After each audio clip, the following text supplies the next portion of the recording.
Alright, alright. I need to recollect what I just read when I was watching this episode of Goblin Slayer. I want you guys to let me know that that really happened. Did the Goblin Slayer really? he did he get? Did he smash both the chicks, the priestess and the soul maiden? Because that's definitely what was implied there, especially with the soul maiden getting all pointy and stuff. Mm, yeah,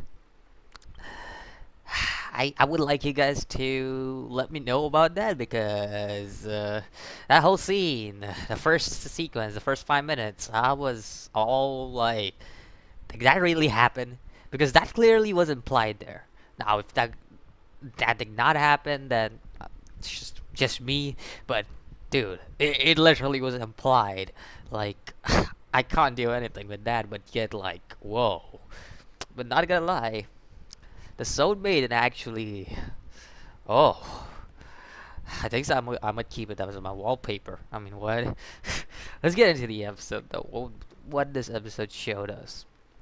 The first thing this episode showed us, now the three things this episode basically showed us, and I'm gonna go through all the parts, and this basically the three of the important parts, I would say. The minor parts, I again, if you guys haven't been watching my reviews and stuff, I do not go through the minor parts. I only break down the major parts and just go through those. But the first thing, we finally get some Goblin Slayer development. I just said that name weirdly because I know I completely messed up Goblin Slayer's name, but we got some Goblin Slayer development. Basically, his character finally got some development because his character was very bland, I would say, up until the last episode. We only knew his past, his origin, that's it. That's it. Nothing else. But this episode was it was a lot focused on Goblin Slayer, which I personally liked. I personally liked it that it was focused on the Goblin Slayer. It was the main focus, the quote unquote main focus of the series, like of this episode, not the series, but this episode. And I personally liked it. The first thing that showed that us that is that the origin was explored even more. And if I'm correct, that's a Rhea, right? That was trading Goblin Slayers to hunt goblins. If I'm wrong, correct me again, because I'm not well versed in the Goblin Slayer verse. So you guys can correct me if I'm wrong on that one, but I think so. It's called Aria. At least that's what I've heard. I think so. It's called Aria. So yeah, the Goblin Slayer was trained by him, and let me tell you something that I noticed. The Goblin Slayer's hairstyle is the hairstyle that can get you any chick. If you're in anime world and you have that hairstyle, let me tell you, you can get any chick you want. Like low key. I mean, I watch enough hentai to know that. Low key. Anyways, let's not get distracted from that. Um, let's also talk about another development of Goblin Slayer, and that is the development between Goblin Slayer and the priestess. We actually see Goblin Slayer actually caring for someone for once, because we know Goblin Slayer is somebody who doesn't care about anything. He's just a dense character. He doesn't. He's just there to be there, and he just does his own thing. So we know that. But this is the first time Goblin Slayer actually showed some emotions towards somebody else, and if you guys are not understanding what I'm saying, it's a conversation that took place between the priestess and the Goblin Slayer, where the Goblin Slayer was actually worried about the priestess, and he was like, "You shouldn't travel with me" and stuff. So yeah, that whole conversation taking place, that was a cool moment in my eyes because it was showing that the Goblin Slayer's character is getting developed finally. Even though it took so many episodes, I will still give it that. See, up until episode 7, Goblin Slayer's character was nothing but a badass. That's basically it. It was just a complete badass who goes out there and does his job. That's basically Goblin Slayer for you up until episode 7. This episode was more on his character exploration.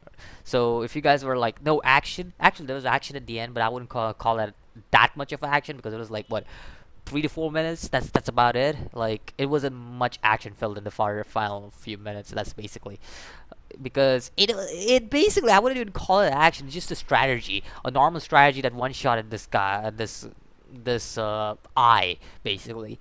So yeah. So basically, this episode was more on developing the characters. One of the things this episode also had kind of an origin to the Stone Maiden. Now, if it wasn't clear in what happened, basically, yes, the Stone Maiden was molested by the goblins, and yes, that basically her origin.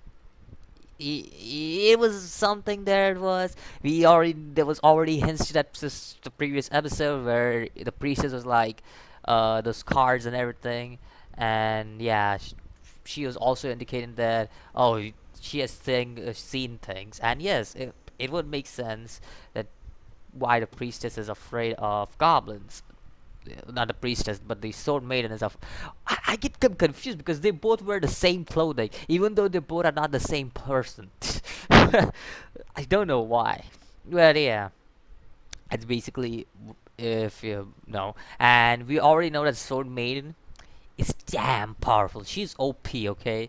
Like, to what I know, she's definitely one of the top 5 characters that are strong. Like, top 5 characters who are like strongest characters of the series. That's what at least I know about her. She's damn strong. So it already makes sense why, like, it already kind of shows that she's kind of strong, but we haven't seen her in action so far, so we can't actually judge her power just yet. But through what I know, at least, she's one of the top 5 strongest characters throughout the series.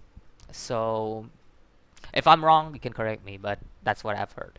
Anyways, that's pretty much this episode dealing with everything. Great character development for Goblin Slayer, I will say that. And pretty much that's it. That's it for this episode. So I would like you guys to let me know what you think about this episode. Personally, I thought it was a pretty good episode for what happened after, like, it just improved on what it did with the previous episode. Yes, the previous episode is still the best one in my opinion, but this episode actually kept the consistency from the previous episode, which I will give credits for, and that's why it's a good episode in my eyes. So yeah, I'll see you guys in the next video. So always, peace.